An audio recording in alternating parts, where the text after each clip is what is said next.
Hi, it's Mr. Bye for now from Millwall Football Club, and you're listening to the world-famous Achtung Millwall.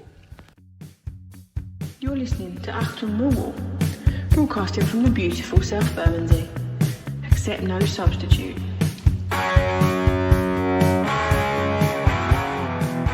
Hello, dear listeners. Welcome to Nick and Neil's Barbershop for something for the weekend, sir. Welcome to the show, our barber. I don't know how long we can keep up this pretense from Neil Fissler. Welcome to the show, Neil. Yeah, you're right, mate. I think I might have to start trimming my hair on a Friday morning. Oh, dear. It starts as a good joke, then you think after a bit, maybe I'm flogging it. Anyway, I like the title, something for the weekend, sir. Neil, the 2022-23 season is upon us. I'm looking forward to getting back down the den tomorrow, mate. It's a long summer, isn't it? Mate, as all of those idiots say, one more sleep. One more sleep. That's the thing, isn't it? Oh, dear. So, yeah, but if you're real Wall, you just go out tonight and you stay. And you carry on, go straight down the den tomorrow. Yeah, well, that would have been the younger days, I must admit, mate. Yeah. It's been a long while since I've been capable of that, listeners. Obviously, we're speaking on the Friday ahead of tomorrow's Millwall versus Stoke City Championship. I think the season starts tonight. There's a Sky game on tonight. Is it Huddersfield playing tonight, Neil? Can't remember. In Burnley, I've just been listening to Talk Sport and they've been plugging it all morning. So I think the big kickoff is imminent. The sun is shining, which is always a good thing. Absolutely. And there's some positive news on the London News Online website that we have no injuries. I don't know how long that's going to last for. I've never known a period where we've had a full squad available, but apparently Gary Rowett does indeed have a full set to choose from for tomorrow's visit. It's going to be, on a serious note, it's going to be the key to the season. Depth of squad and how many injuries we take. There's a certain amount of luck to that, isn't there?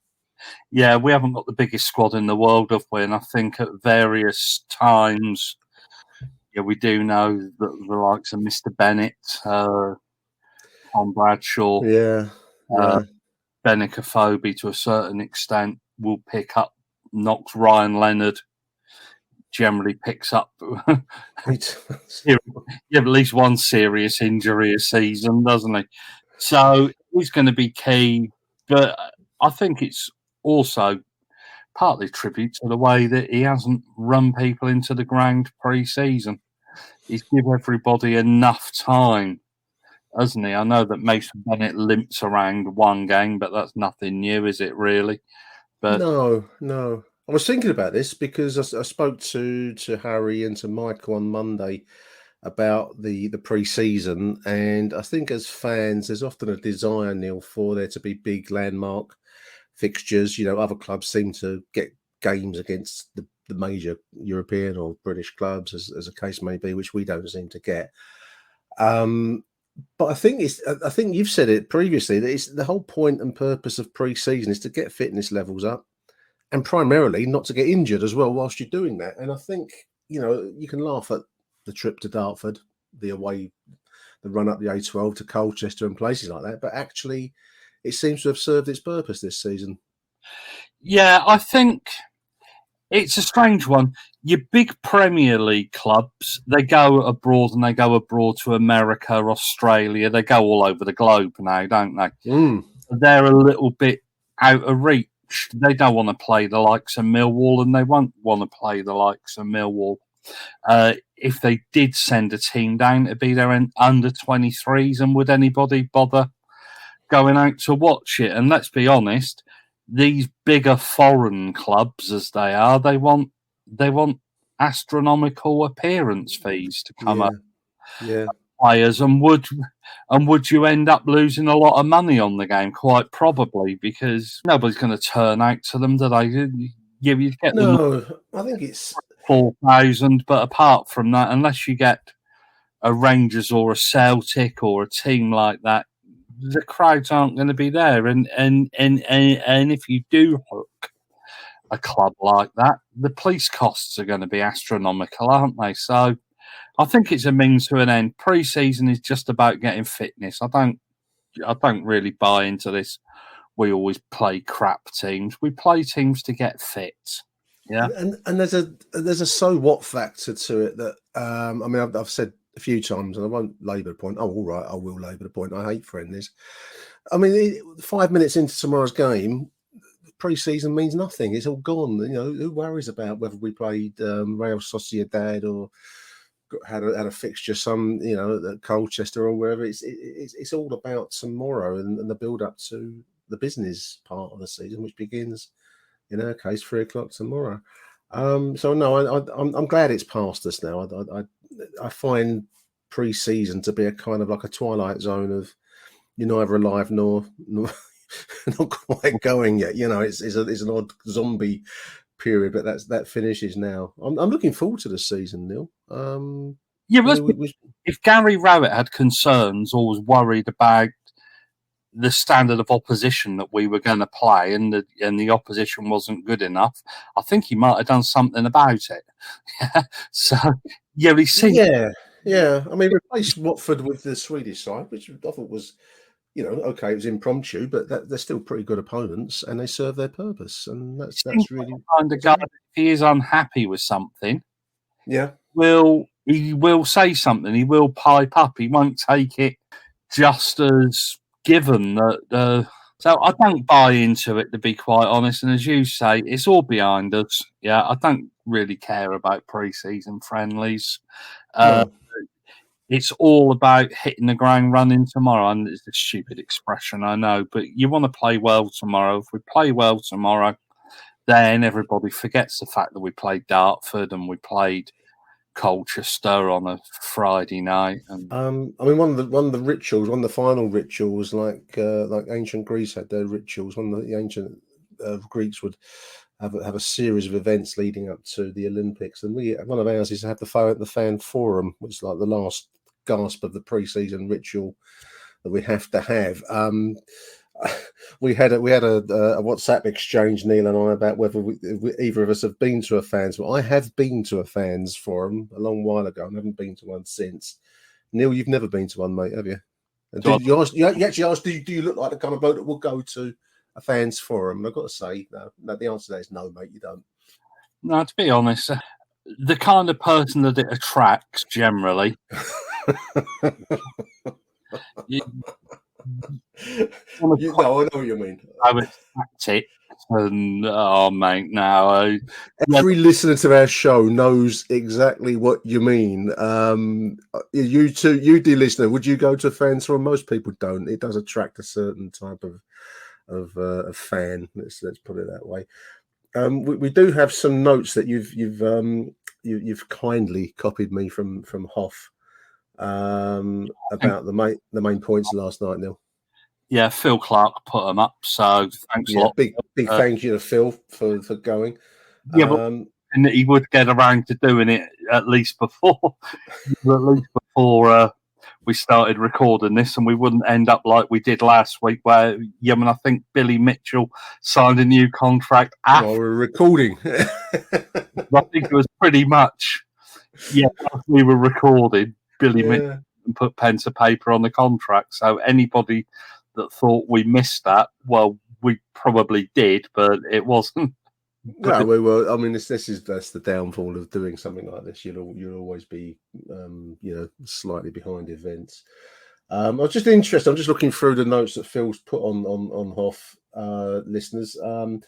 Question number 1 was about Danny Mack and the ongoing saga of his contract, Neil. Apparently, there's quite a few questions last night. The gist of the answers are that the club, Gary Rowett, Steve Kavanagh, that's ending last night, both confirmed they were desperate for him to stay, but the offers are on the table, or in their view, good ones, supported by the fact that Murray Wallace, another contract extender this week, and Billy Mitch have both agreed deals. Obviously, it's a bit of an awkward situation in a way, because Danny Mack's entitled to push for the best deal he can get, Neil. It's a business in the end, and he's in business, if you like, selling his skills. Equally, the club have to have a limit on how far they can go. I believe there's a structure of some sort here, and the club are probably at the brink of not being able to go any further with it. And then it's up to Danny, isn't it? Well, Do you know what? I was all going to come on it, all guns blazing. I was going to start blaming Danny McNamara's agent. So just before we started recording, I had a look to see who his agent was. And he's with the same agent as Murray Wallace. Okay. So that was kind of that one there. I think it's probably a question of, I think you're right. I think that Millwall have made him an offer, or they've made him several offers. He doesn't believe that offer's good enough. With him, his family and his agent, quite probably. Would I like to see? Yeah, I'd love to see him stay. I'd love to know what the difference is. If it's only a couple of grand, I'd just say just pay it. Yeah, to be quite honest. Or does he want to leave? If he wants to leave, I think we've got to sell him in this transfer window, to be quite honest with you. Yeah, there can't be any hanging on to him. I think it's reaching a stage now where Mill will either pay him what he's looking for, as long as it's not 20, 30, 40 grand a week, which I can't imagine it is, because let's face it, he's a right back with 18 months experience in the Championship, isn't he? He's a right back with he's a very promising right back. I think which surprised me. I thought he was a little bit younger than that, but you can fully understand he wants to get the most money he can. Millwall probably want to pay him whatever they want to pay him. Without him, he's going to cost us a lot of money to replace. I know we've got Jamie Shackleton on loan this for one season. We do. Problem is, we haven't got anybody else that can play there. No, you're then down to Ryan Leonard filling in, aren't you? When he's better deployed elsewhere. In my let's not get it. He isn't. Yeah, he isn't the Lionel Messi of our team, or he's not going to be a Phil Neville. No, he's a very good player, but he's not the he's not he doesn't walk God's earth as the best. I think you're going to win 20 bloody Premier League, FA Cup, and Champions League titles in his career. He's probably going to be capable of playing in the Premier League. Yeah, he'll be. He'll be one of those players that will do a decent job for a Premier League club. Yeah, he won't play for one of the best Premier League clubs, but he'll play for a decent. Yeah. No, he could play for a middling. I'm trying to think of examples. The only one that comes to my head is Crystal Palace, and that pains me. No, I don't blame Danny Mac or any player trying to achieve the best value they can for themselves out of their career. He's approaching the midpoint of his career. He's the peak of a footballer's tradition said to be 25, 26. That's when you're in your prime. It's a very brief career, Neil. I mean, if you don't take your chance to make your money, this is what Jed went through. It goes, and you don't come back again. And so I don't blame him for that. Equally, Millwall must have a value they want to go to and no further. How that reconciles, we're going to see. I don't know. I'll make you right. I think we're in the middle of the last few weeks of the transfer window. If he's not going to take it, then adults need to sit around the table and say, if you're not going to sign, we're going to have to move you on for money. That's how it is. Your QPR's offer is insulting. Let's not be on. But let's not make any bones about it. And I think he's and I actually think he's a better player than QPR. To be honest, I do. Yeah, I don't see what's in it for Dan to go there. He should be looking upwards. If I was not my place to advise him, but he can and should be looking upwards. We're going to see. The club have got to do what's right for the club. Dan's got to do what's right for Danny McNamara. But that was one of the things raised last night, and I think we're at a kind of an impasse at the moment, really, Neil, aren't we? Yeah, it could be. It could be that once this transfer window closes, the only offer coming in is from QPR. It's not like we've got 6 or 7 clubs battering on our door, all trying to sign him. No, as far as we know, that's the one that's on the table. Very low offer, so you've just got to get on with it, haven't you? War of nerves at the moment. But we're going to come back to the fans forum in a little bit, listeners. I'm going to go back to some of the stories I picked out from the websites, because the one that I picked out from, I think this was London News, about Mill's transfer business. Gary Rowett saying that he's still wanting to bring in one, possibly two players. I suppose we're talking about a forward. I think I saw somewhere else about him wanting more pace up front, but also a large amount might rest on whether Danny does indeed have to be moved on. That might be the second signing that Mill want to make. I don't know. I certainly think we need more up front based on the limited amount I've seen of pre-season, Neil. Tomorrow's going to be a big test. We'll see in real time conditions. We'll see the strengths and weaknesses of the side as it stands at the moment. Every indication seems to be that it's going to be up front though, where we need to strengthen.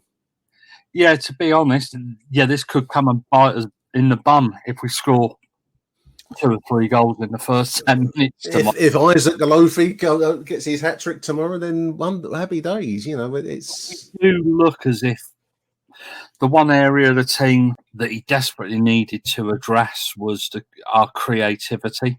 Yeah. We're still not getting the ball into the box enough for me.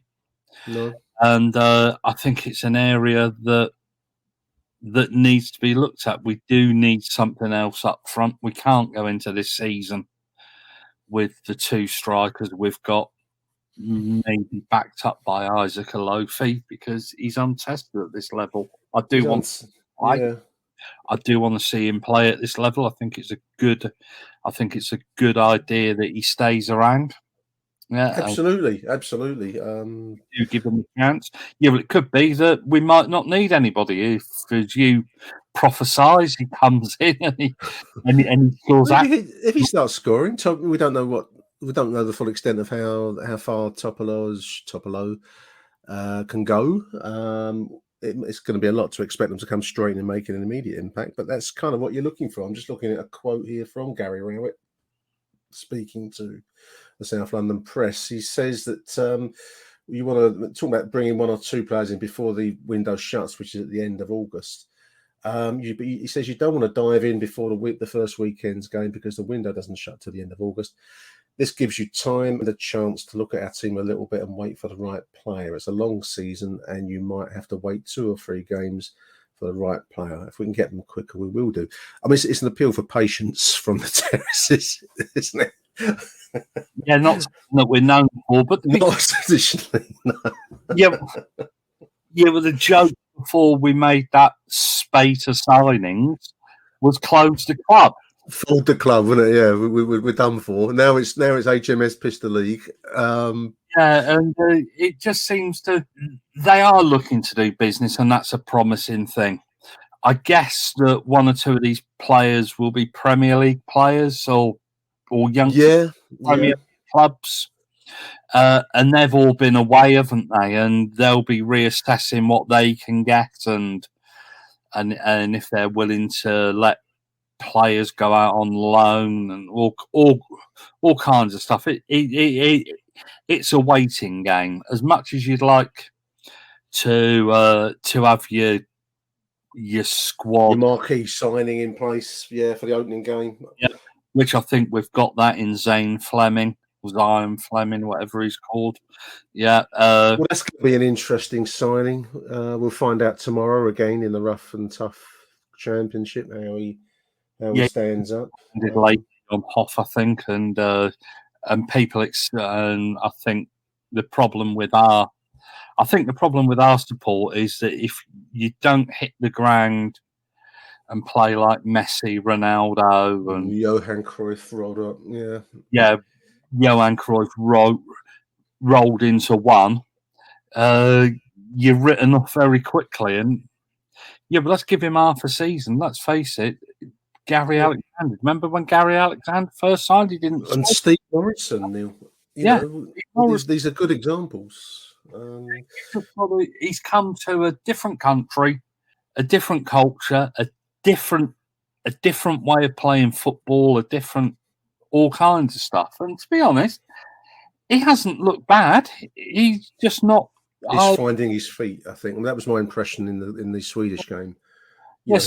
Expectations of him are probably a little bit too high, but that's a good thing. I think in many respects, you've just got to be patient with the bloke and patience, listeners. Can you find your patience? That's going to be the key. I think overall the business we've done, we've said it a few times on the shows. I won't flog the point. But I'm just looking at stories here about Benik Afobe. He's been scoring well pre-season. He was our top scorer last season, which I think was 13 last season. But also the loan players, Neil Shackleton, Creswell. These are quality players. I think we've done good business. I've got every expectation that level of signing. If we do make more moves, then that level of signing will be what we can kind of expect now with Gary Rowett, and I think that's a hopeful sign. It is a 46-game program, dear listeners. So back to the patience point. I don't see Shackleton's looked pretty good. Yeah, he's done pretty well. Creswell looks like a player. Anybody who's willing to do a Cruyff turn on the edge of his own box and leave a lovely ball out. I think he's an upgrade on Ballard. Ballard was a very good player, but I think that this lad seems to be he has the advantage on him, which is all hopeful. It is, and I don't see anything I've seen. I haven't seen anything to make me disbelieve the prediction I made earlier in a podcast with Harry. I think we will be in and around the edge of the playoffs. I think we'll be between 6th and 8th, 6th and 9th. It depends on how close it is. Achtung, Millwall. No One Likes Us Clothing is the clothing range designed by Millwall fans for Millwall fans. Caps, t-shirts, polos, they've got it all. Visit noonelikesus.co.uk for the full range.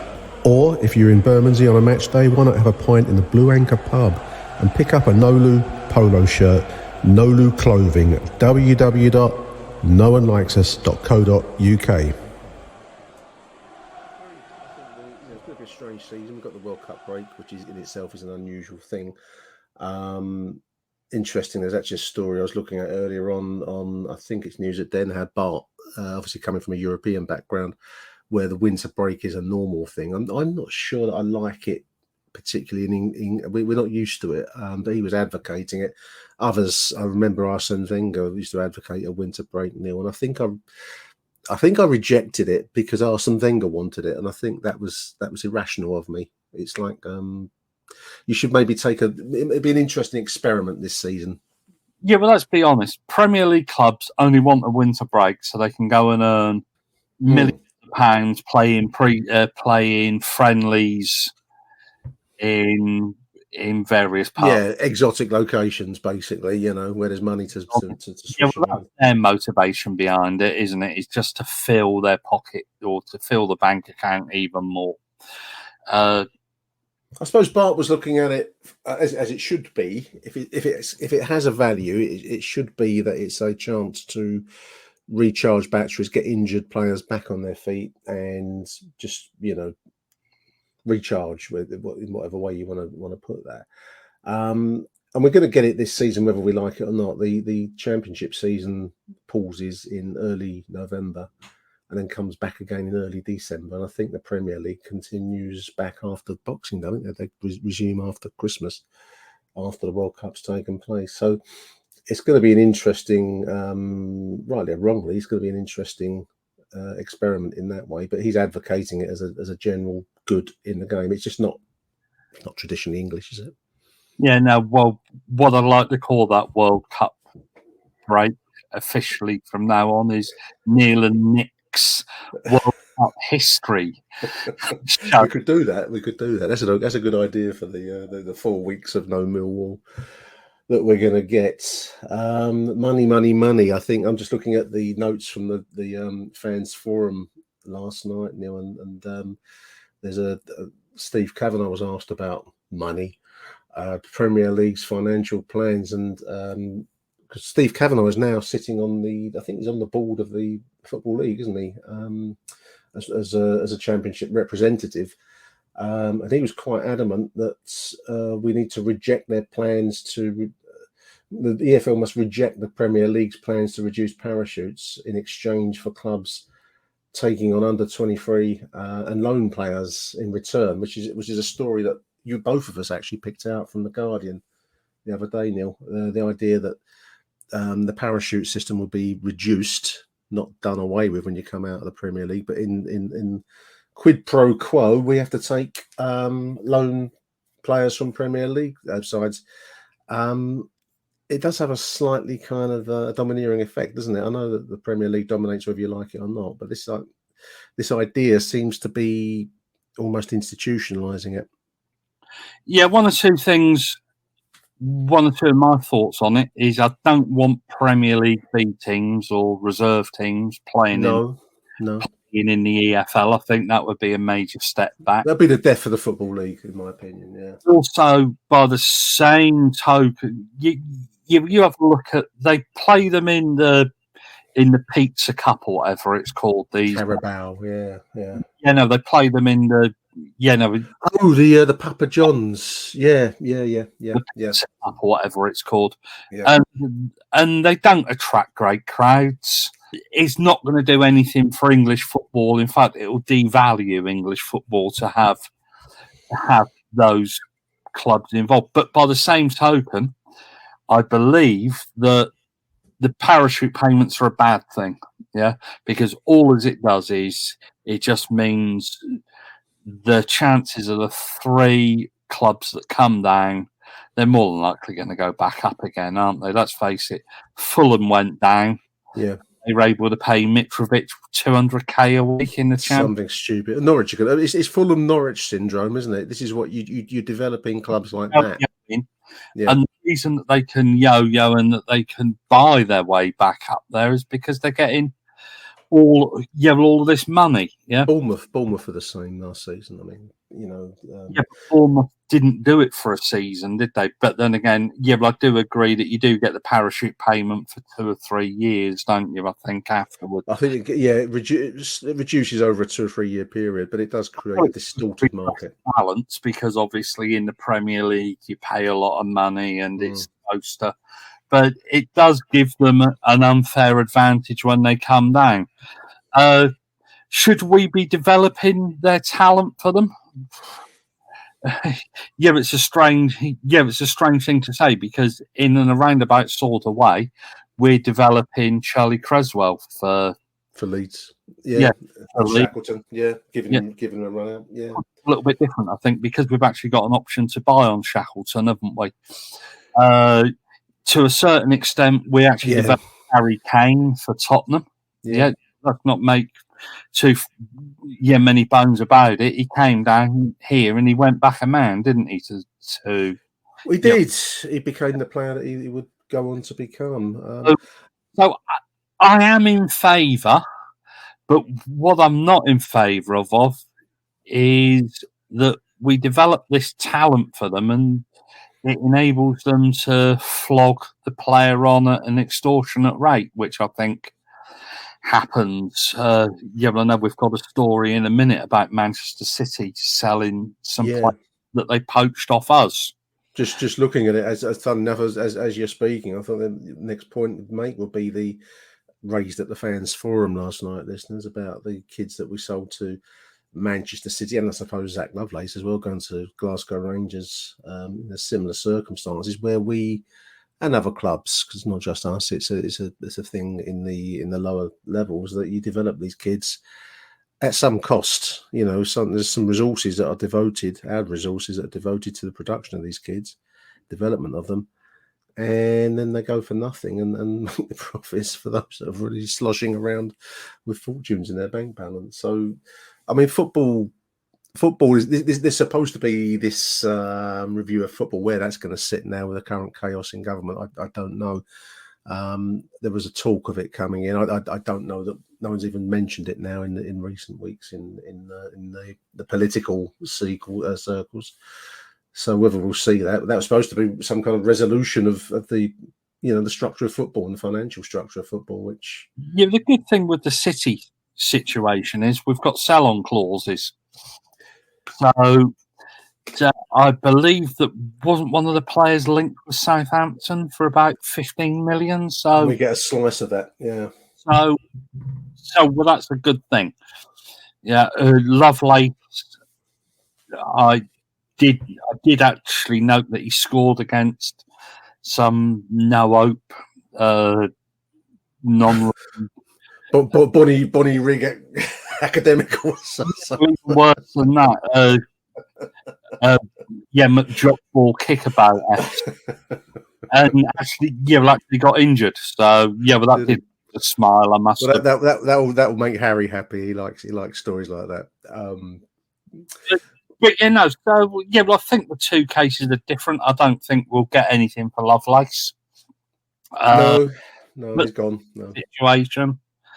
But it's that thing that irks me is they've actually poached those players' offers in the first place.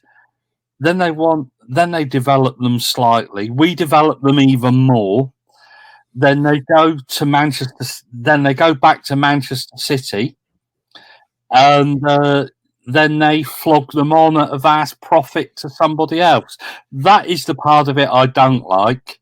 I think that we should get some kind of development fee, if that's the case. But it isn't like that.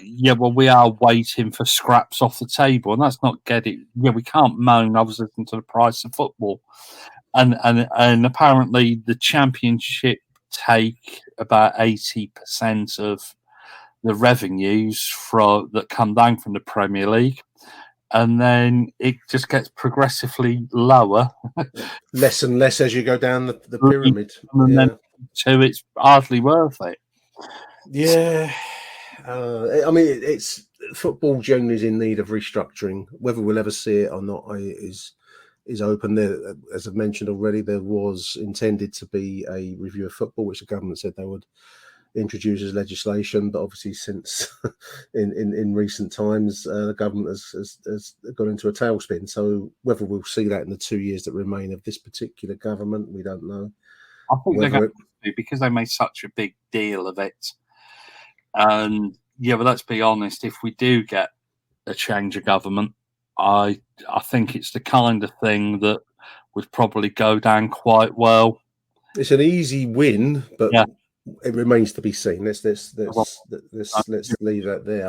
About politics, because we're a Millwall podcast.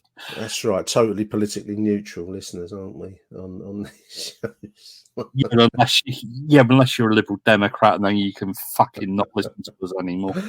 One other point from last night's fans forum, just to close out the notes I'm looking at here. I'm talking about renewal, the development of South Bermondsey, which seems to be dragging on forever. I mean, obviously it's about 5 years since we fought and thankfully won the campaign to fend off the sale of the car park back in 2017.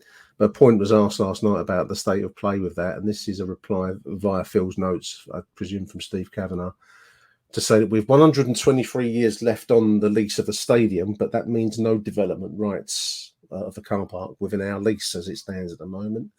Millwall needs London Borough Lewisham to agree a longer lease, so we secure our home at the Den, and to give us development rights over the car park. The mayor committed to that 1 or 2 years ago, but since then Lewisham have been backsliding slightly. Steve Kavanagh is now confident it's back on track, and talks are underway to get a 250-year lease with development rights. Let's see, as Phil puts it here. 250 years is, I mean, that will see you and me out, Neil. That's for sure. 250 years, that would take us to the year 22, 25, 25 or something like that. I don't know. According to Greta Thunberg, we're all going to be doomed by then. It'd be underwater, wouldn't it? Or it'd be like the surface of Venus. But anyway, it'll still be ours. This thing has actually dragged on and on and on and on. I can't see John Berylson and Steve Kavanagh letting it drop with Lewisham. Too much money involved. It's exactly. And John is but John's an American. Americans aren't shy of taking legal action, are they? no, absolutely no. So that's the state of play. Asking for a 250-year lease with development rights, which would be similar to what you see all over London. I mean, there's loads and loads of blocks of flats with shops on the ground floor. It's a totally different subject, but I was just saying the other day to my wife, who's always interested in what I've got to say on these things, how uninteresting London is becoming, because it all looks the same. Wherever you go, I mean, you come back to town, don't you? And you just see loads and loads of these flat developments with retail units or coffee shops or whatever on the ground floor, and it's just becoming. It's boring. What happened to the old London of interesting streets and squares and blah blah blah? Anyway, that's different subjects for a podcast. Yeah, I think you're right, and but the pace of the renewal in and around that area or area has been painfully slow, hasn't it? It has. We desperately need another. The transport infrastructure is what I'm trying to say. They do make it as difficult as they can possibly make it to get in and out again. Yeah, we're crying out for that station on the London Overground towards the back of the ground behind the incinerator. That was going to be the one that wouldn't open on match days. yeah. You need that. Stupid, isn't it? We'd have thought that it would ease the congestion on match days and drive cars away. I mean, that's a prime thing in London now, is making cars. Actually, there was something that caught my eye last night, and that was the food and beverage thing, which it looks like it was something that we mentioned last week. I think. Well, I was bemoaning the fact that when you go to even the most small scale non-league clubs, and I saw one of the West Country clubs, they do proper Cornish pasties as a norm, the proper ones. They all do proper Cornish pasties at Grand. And then you'll get your local ales, which are decent. You know the score. All the listeners know the score. Whereas you contrast that with the very poor catering. Let's not beat around the bush. And someone mentioned £6.30 for a pint of what is probably fairly average lager. I don't drink when I go to football, but I mean, I did have a meat pie last season. I thought, Jesus, if I hadn't have been starving, Neil, I wouldn't have eaten it. £10.50 for a Coke is theft. Yeah. Beyond small bottle of Coke that's £1. Yeah. But the good news is that over the next few home games, Millwall have agreed to get more street food style vendors outside in the car park, which is something that good news, which we touched upon last week, and me and Harry mentioned, I think, when we did a pod with you last season. I mean, this is good stuff. In the right direction, and I'd actually like to see maybe one or two different beer sellers. I don't drink that much. No. It would be quite nice to have one or two guest beers in the car parks. Yeah, just something that's a little bit different. Should be easily done. We've got breweries locally. We've got caterers. And I think it's the way to go, and that's good news. Well done, Millwall, for arranging that. It seems like we're stuck with a contract with a firm called Sodexo, Neil, for the in-stadium stuff, 5-year deal. But the fact that they've managed to get some leeway to bring in some street food in the car park is great news, and it deserves support, listeners. So when you see it, give it a go, because that's the way we're going to get more of that kind of thing, by giving it support. What I would also say is, without sounding too woke about things, don't have a go at let's not have a go at the poor buggers that are serving the food and drink at Grand. They're just doing a job, and they're being paid not very well. Sums. If it's minimum wage, I'll be surprised. To to work, and it's not the most glamorous of jobs, and it's probably not a job I'd want to do. But just be nice to them, and with a little bit of respect for fellow human beings. That'll get me. That's going to get you cancelled. You're on the woke podcast already, mate. Working with the wokest wokes.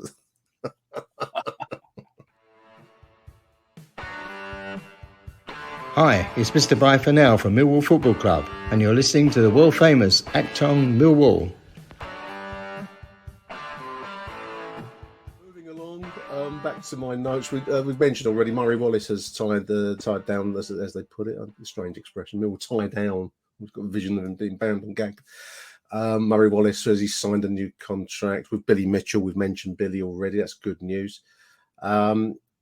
We touched on this, I think, in the last show we did. Alex Mitchell is being loaned out now to St Johnstone's, joining Callum Davidson up there in Perth. I think St Johnstone, isn't it, in Scotland, to either gain experience and come back like Danny Mack, I think, or gain experience and stay there like I think James Brown went and didn't come back. So we'll see. It's going to be a test for Alex up there in Scotland. Yeah. It didn't work out for Isaac Alofi up there. Let's remember that Isaac Alofi went up there and couldn't get in the team. I think he needs to play at a better standard than League Two, which I think he had a spell at Orient last year, didn't he? So he needs to give his 20. It's a turning point. Are St Johnstone in the Scottish Premier League? Are they? I mean, I presume they'll have games at the likes of Celtic and Rangers and Hibernian and Hearts. Yeah, funnily enough, Nick, if you actually read the notes that you sent us, it does say formerly assistant manager at the Lions, now in charge of the Scottish Premier League, Scottish Premiership club. So they do. Sorry. That stopped me in my tracks, listeners. I should read my own notes. Scottish Premiership Club, St Johnstone. Thank you, Neil. Yeah, well, that's payback for the woke tweet that you sent to me the other day. Oh, no. Oh, yeah, no, that's a fair point, mate. Fair point. No, but hopefully it's a decent move for him. Hopefully he goes up there and he does what Danny Mack did. Yeah. The making of him. I think Orient were very impressed with him. I think he's a player that we have got one eye on that we think will make it. One for the future. Yeah. And he's working with Callum Davidson, who we know anyway. So, he isn't going to get anywhere near our team at the minute, is he? So, let's get him out there. Let's get him some decent football. But then let's look at integrating him a little bit more this time next year. So he goes up there. Hopefully hopefully he's a first team regular up there, and he comes back to us ready to hit the ground running, because for next year, obviously, Creswell's around for one season, so we will have a vacancy. Absolutely. So good. Best of luck to Alex Mitchell up there at St Johnstone. Just looking through some of my other notes here. The Millwall app. Have you downloaded your Millwall app yet, Neil? The new app. Downloaded the Millwall app, and it's quite good. Yeah, it's quite decent, really, isn't it? But I don't know why I downloaded it. I think probably because I thought you might ask about it, and I've looked at it a couple of times. I'm still none the wiser as to how you create your Millwall profile. No, that's a complicated thing. I've got to say, I mean, if you're net-minded, like many of the younger generations are, then it's probably the most simple thing in the world to do. Many of our fans aren't net-minded. A surprisingly large number of people who have not got a clue when it comes to apps or the internet or anything like that, rightly or wrongly. And it is a bit off-putting. I mean, I've done mine. Basically, you tie together your ticketing account, which exists as a separate thing, with your TV account, because that's on there, and kind of tie them into one. The app kind of brings that ticket thing into it. It seems awfully complicated. It does. I don't know why it needs to be that complex. It's once you've done it, you can forget about it. But it is a bit of a performance to get there. in fairness to the club, they will give you support. I mean, I know that Shona, who must have the patience of Mother Teresa of Calcutta, so big shout out to Shona out there, and you're maybe a bit of a saint, like a I think Saint Shona. Yeah, but I think yeah, but that's not being disrespectful. Yeah, It'll be like a shrine to Saint Shona out there soon. The amount of queries and quibbles that she'll get trying to create a Millwall profile, which you then link to your Millwall ticket account. I mean, it is a performance. Let's say that. But the actual app, I just want to say well done to the Lions for getting this app together. It's the real deal. It looks modern. It looks 21st century, as I think of it. And as we've said on previous shows now, it's nice to see the club moving in the right direction, as with the TV service that they're trying to provide this season as well. Yeah, we've said, I think we've picked up Mac and Billy a couple of times. Yeah, Carl, yeah. This, I think that, we're no longer looking at being small-minded Millwall, are we? We are looking big, looking for the big time. And they seem to be doing away with this recast business as well, Neil, which I was never in favour of that. And to be honest, I don't know why. No, I don't. Everything behind a paywall in this situation. They could put it on YouTube. No doubt the club's got enough stuff up there that they can monetize stuff. Yeah. It just brings it to a much wider audience. You look at county cricket and what they've done. Live coverage, I've noticed, of all their games. Just go and put it out for nothing. Yeah. Yeah. Well, certainly Middlesex, my county, have put a lot of resources into it. It's not cheap, but they do get the benefits of it. I think I saw one game, Kent and somebody had 40,000 people watching it on YouTube. And if you can get that sponsored, that's an awful lot of eyes. It's the way to go. I was watching. It wasn't Middlesex. I think it was Essex. I was looking at Essex, but they had similar kind of thing where they actually had, like you would get on Sky listeners. Where you got like two commentators, one giving the play-by-play, so to speak, one coming in with the funny stories and the colour comment, as they put it, and I think multiple angles and the camera. So it's professionally done. It doesn't. It's not Sky TV, Neil, but it's pretty good, and you can certainly have it on your screen on your iPad, watching it when you're sat in your garden or something. Mate, it's superb, but we should be looking at that kind of thing.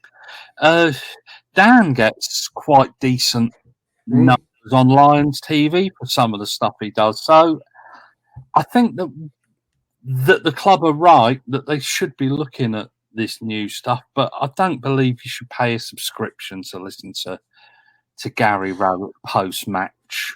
No. I mean, the recast thing was an odd one. I mean, anyone that watched it, you had to watch a certain number of adverts to build up a credit, and then you could watch the interview or the adverts. It wasn't just one advert. No, you had to watch a few, didn't you? You had to watch a lot of minutes to get enough credits to watch a reserve team game. But, that seemed like a lot, and you could buy credits, so I didn't like that bit. And sometimes I think that you go, there's a psychologically strange game that you're playing with yourself. Somehow I will sit through a couple of adverts on YouTube, Neil, or whatever TV show you're watching, football and telly, you go to adverts. But somehow it felt more painful to choose to watch a recast advert than it did when you just log on to, cricket as a regular advert breaks. I couldn't quite get why I felt, why I resented it so, but I did. Yeah, to be honest, we had some games on YouTube, some reserve games on YouTube, didn't we? Yeah, we did, yeah. Not so long ago, and it was great watching them. Stick them on there, like you say with the cricket. Stick them on there. You can have adverts running across the bottom of your screen. It's easily done now. The technology is easy. Corner, it only needs a little bit of nous, and these things can be done. And it's just giving something back, isn't it? You don't have to charge for everything. I think that Millwall have got into if it's losing money like with the programs, we're not going to buy. We're not going to produce it anymore. But you have to charge for every single thing. Middlesex, they don't charge for the close of play adverts or the pre-game. Adverts, interviews, and pre-game stuff with the coach. They don't charge for that. They just whack it up on YouTube. And I mean, the cost of entrance to a county cricket game is very small. I mean, I went to Essex. I think I paid £13 to get in there. You know, for a whole day's worth of pretty good sport if you like it. I mean, it's not going to be for everyone. I take that point. So download the Millwall app, and if you can persevere with creating yourself a profile, it's a good app, and it's the way to go. It brings you this week. Yeah, I'm going to link them this week, and we're going to talk about it next week. Next week, we'll do Neil's experience on linking them together. Just to move us along, we've mentioned the Premier League and their desire to loan players in return for reduced parachute payments, so we won't go over that again. One thing that did strike me, Neil, in fact, two linked stories in a sense. This was this crackdown on disorder. There was a post on the Millwall website this week and on Twitter about the football industry's desire to head off pitch invasions, pitch intrusions, and also the use of pyrotechnics, these silly flares, which I don't like. But we did see one at the Den last season. I'm hoping that does begin and end with that one. But it wasn't thrown by us. It was thrown by those mongs from. No, there was one that came out of one of the Millwall sections at one of the end games of last season. It was a blue flare. I mean, I don't like it. It's something not in my on my radar. But the football industry are looking to crack down on this. So the penalties for pitch invasion. We don't want to sound like we're killjoys here, Neil, do we? But you got to be careful. This, it's a criminal offence to go on the pitch now, so you have to be very careful. The penalties are quite severe. I don't think we have many pitch invasions, do we? But I know we have the traditional end of season. End of season's the only time you get it, really. Yeah. But I think what you've got to be careful of is there was a phase last season of kids running onto the pitch to try and get shirts. Yeah. Which is also something I don't understand. Throwing things at players as well is another thing. Let's face it, that is always going to be an accident waiting to happen down at Millwall, isn't it? A day cripple comes down and... No, I agree. There's an interesting series of tweets. I was just before Neil and I started to record, listeners, I was looking at Fair Cop, which is like a legal service for fans that have problems at football. And I thought I'd just read out these, if you'll indulge me, Neil.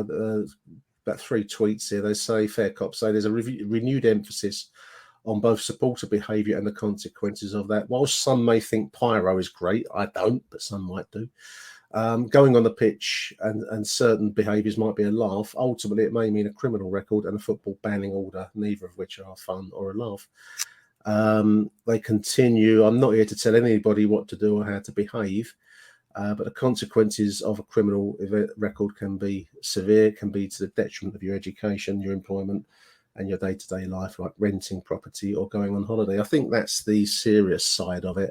There is an impact of what in the moment seems like a giggle can blight your life, really. So, and they're looking for you now, listeners. So I think just be careful is about the only way we can put it, Neil.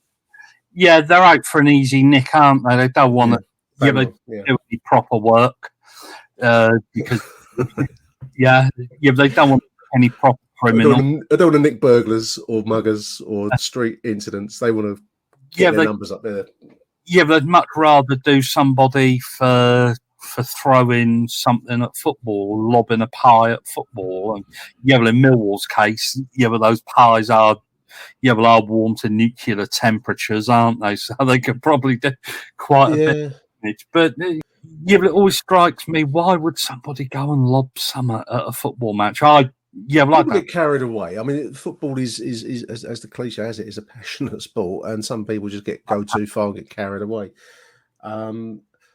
It's a bit like driving your car around town now, listeners. You know, you everyone knows you can be. You're on screen basically from the moment you set foot over your threshold of your front door till you get to your shopping centre or wherever you're going. And then the opportunity to get nicked and break rules are now manyfold. And it's going to be the same at the football. Now, some will say, "Oh, it's all wrong," but unfortunately, that's how it is, whether you like it or not. And they are looking to crack down on it. And as Neil says there, you're going to put yourself in the realm of being easy ammunition if you do break any of these quite avoidable rules. So just keep that in your mind, I think, for the new season. And finally, just to close us out, listeners, been watching any of the Euro Women's Championships, Neil? We're in the final, mate. I wouldn't watch it if it was played in my front garden, mate. To be honest, yeah. Oh dear! I watched on and off. It was on, and it was some good moments. I think what struck me is the defensive and the goalkeeping on the Swedish goalkeeping the other night in the semi-final when England got through. Was not the highest quality, but I mean some of the forward play was quite. I mean, there's the backheel goal from the girl. I can't think of her name now. That was very well done and cheeky. But there was a tweet by Frank Bruno. I thought it might be nice just to close with a tweet by Frank Bruno. It kind of sums up my views on the situation. He says, this is Frank MBE. Okay, I'll be honest, up until last night after the semi, ladies football had not been on my radar as a must-watch experience. But last night I'm a fan and proud of what the Lionesses have achieved, and I'll be cheering them on. And they're giving the country a feel-good factor. Let's embrace it. I'm kind of somewhere around that with it, Neil. I'd like to see us win it. Let me clarify my position on it, because I wouldn't watch it if it was in the front garden. But that's not to say that, there is a feel-good factor that goes with it, I don't believe I'm just not interested in women's football, to be quite honest. No. I kind of know what you mean. It's in horse racing, so I didn't watch Glorious Goodwood. No. I'm not into golf, so I didn't watch the British Open. I think it's that point, though, is regarding it. I regard it as a different sport in a sense. It's football, of course, it's football, but it's not. It's the amount of interest. I mean, you have to be honest. I hadn't followed this tournament. I'll be up front. It was on the other night, and it was a big game, and some of the moments caught my eye. And I hope we win it because I want England to win stuff, and that's always good. Do I like I watched the cricket last night? I want us to beat South Africa in the 2020, but it's not something I'm.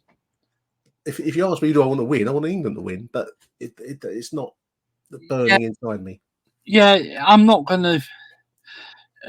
They stood half a chance of getting me watching a game until they start preaching. They started preaching about diversity and inclusion, that there weren't enough black players playing in the England side. Yeah, right. And to my mind, that is what turns me off watching it. Is that this constant evangelistic approach to it, that you can't make up your own mind. If the players were good enough, they would be in the side. Yeah, we don't need racial quotas along South African sport lines. No, different history there. Yeah, exactly. But when they preach things like that, it just puts me off it. Gareth Southgate puts me off watching the men's team because of this constant preaching. He needs a win, doesn't he?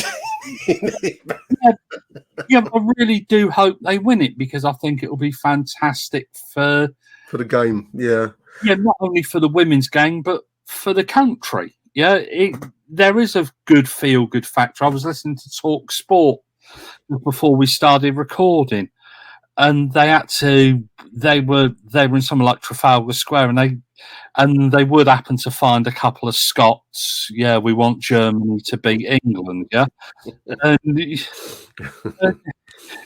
and you know when that's happening, you know that you've caught the imagination. No, I hope we win it. I wish the girls well. Yeah, it just isn't for me. I'm going to wash my hair on tonight or whatever it is. I've got film or something like that. But no, it's just not for me. Yeah, but in my mind, you can still not like something on this planet. You're fully entitled in this life to like stuff, whatever that might be, and not to like it. And I think long may that right continue. I think that's probably a good moment to leave the Something for the Weekend show there. Neil's going to go and wash his hair. I'm going to try and edit this, and we'll be back next week, Neil. We've got a regular series going now, mate. Something for the Weekend, sir. Yeah, we will. Yeah, we will indeed. Hopefully, people like it, and they drop us.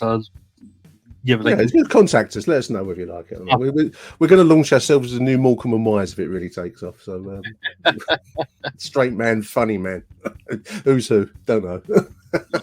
Exactly. You're a less funny man. Till next week, listeners. Arrivederci Millwall. Bye for now. You have been listening to Achtung, Millwall. Please do leave us a review at Apple Podcasts. Danke schon. Up the lines.